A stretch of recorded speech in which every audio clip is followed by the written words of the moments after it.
नमस्कार दोस्तों, helpful channel में आप सभी का स्वागत है। दोस्तों, आज का टॉपिक है मेरा कि first house. What about the first house. पिछली वीडियो में हमने सेकंड 12th हाउस के बारे में देखा था। ठीक है, 12th हाउस के बारे में जाना मैंने थोड़ा सा रिवर्स उल्टा से स्टार्ट किया है, लेकिन आप लोगों को चिंता न करिए, मैं हर हाउस के बारे में आपको बताता चलाऊँगा। ये कुंडली का फर्स्ट हाउस आता है। फर्स्ट हाउस जीवन का, व्यक्ति का शरीर, आत्मा, जीवन और व्यक्ति की पर्सनालिटी, पैसा होगा कि नहीं होगा, क्या है क्या नहीं, ये सब चीज़ें बताता है। दोस्तों, चैनल में टॉपिक में स्टार्ट करने से पहले मैं आपको बता रहा हूँ कि जैसे मेरे कुछ वीडियो में मैंने देखा कि कमेंट्स आए हैं, जैसे न्यूमरोलॉजी का थे कुछ ऐसे पार्ट्स पोर्शन। तो दोस्तों, वो थोड़ा सा गणनाएँ के आधार पे होती हैं, तो आप उनको समझिए वीडियो में। वो आप अगर आप थोड़ा सा सीखेंगे तो थोड़ी डिफ़िकल्टी है आप लोगों के लिए। अभी आप लोग उसका बेसिक नहीं जानते हो, किस तरह से कैसे कैलकुलेशन करते हो। और मैं उस तरह से अगर वीडियो में बनाऊंगा आपको तो पूरा आप बहुत टाइम लगेगा, तो उतना समझ नहीं पाएंगे। और दोस्तों, अगर चैनल को लाइक करिए, सब्सक्राइब करिए, प्लीज़ चैनल को सपोर्ट करिए।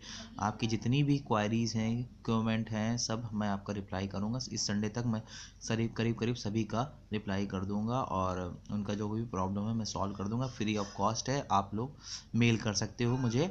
मेरा मेल आईडी है nitin549@gmail.com। बस दोस्तों, फिर टॉपिक पे लौटते हैं। चलिए, हम आपको आज बताते हैं फर्स्ट हाउस की क्या क्या जीवन में महत्व है। दोस्तों, फर्स्ट हाउस आपका लग्न होता है।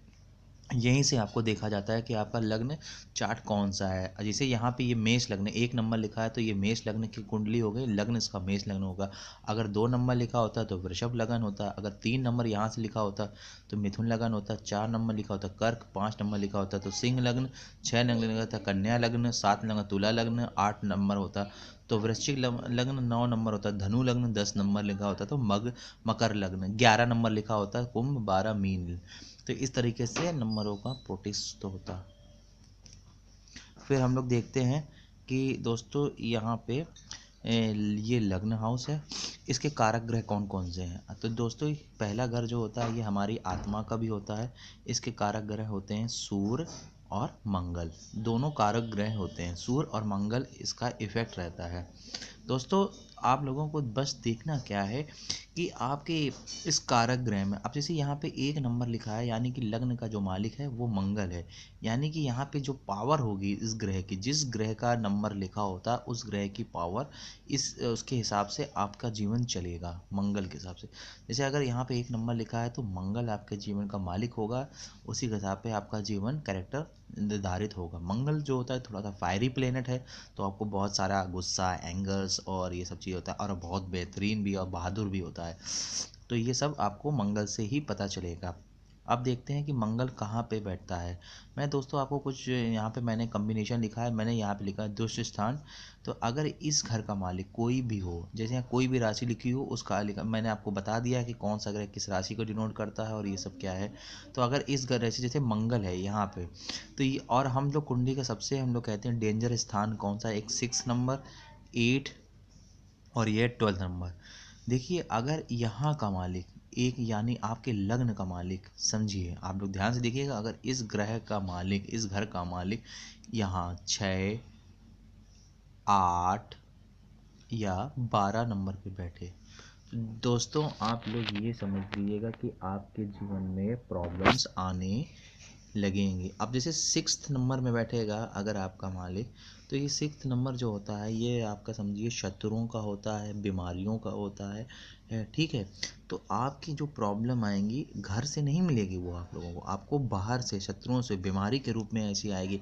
जैसे बीमारी आ गई, आपको कोई बड़ी बीमारी हो गई या कुछ हो गया, तो आपका खर्चा लग गया, आपका पैसे खर्च होते चले गए, या आपकी किसी से लड़ाई झगड़ा हो गया, कोर्ट केस चल गया, तो आपको यहाँ से उस तरह से पैसे खर्च होगा। यानी कहीं ना कहीं टेंशन बाहरी तरफ से आएगी।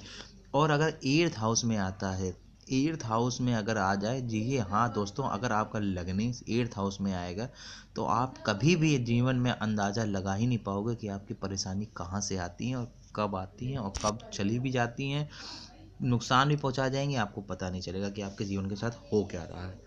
तो ये 8th हाउस जो होता है दोस्तों, आपके मृत्यु का स्थान होता है, शमशान ग्रह भी होती तरीके, यानी और सीक्रेट स्थान भी होता है। तो यहाँ पे अगर लग्नेश आ जाता है, अगर मजबूत नहीं हुआ तो बहुत जल्दी उसकी मृत्यु भी हो सकती है।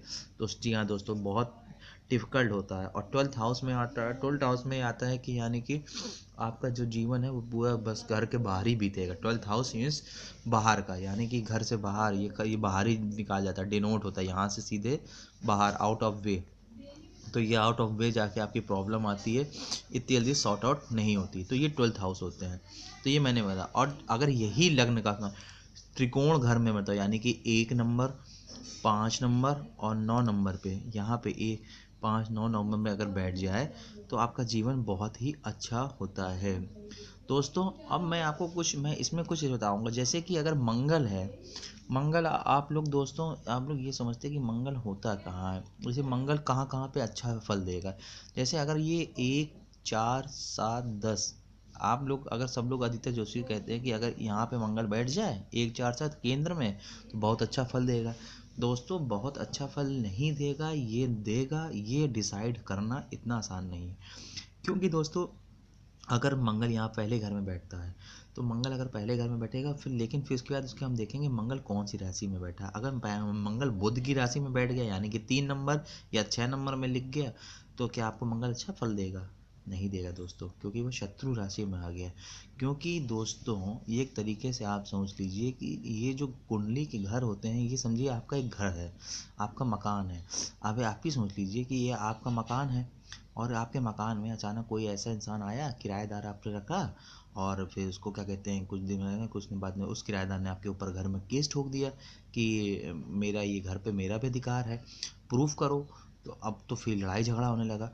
तो यही चीज़ देखते हैं कि जो इस घर का कोई भी किसी भी जगह का आप देखिए कि अगर वो शत्रु राशि में बैठा है, तो भले ही केंद्र में बैठा हो चाहे त्रिकोण में बैठा हो, फल अच्छा देगा या नहीं देगा ये थोड़ा सा डाउट वाला सब्जेक्ट हो जाता है। तो दोस्तों इस तरह से हम लोग डिनोट करते हैं। तो दोस्तों ये रही मेरी वीडियो फर्स्ट हाउस के बारे में। सेकंड हाउस के बारे में अब नेक्स्ट टॉपिक पे मिलेंगे अगले टर्न पे। दोस्तों प्लीज़ लाइक करिए, सब्सक्राइब करिए, चैनल को सब्सक्राइब जरूर करिए। यहाँ चैनल के नीचे रेड बटन होगी, हेल्पफुल चैनल को सब्सक्राइब कर दीजिए प्लीज़ दोस्तों। और कोई भी प्रॉब्लम हो निःशुल्क ही आपको सलाह दी जाएगी, कोई पैसा वैसा नहीं चलेगा, बस ईमेल आईडी में कर दीजिए मेल।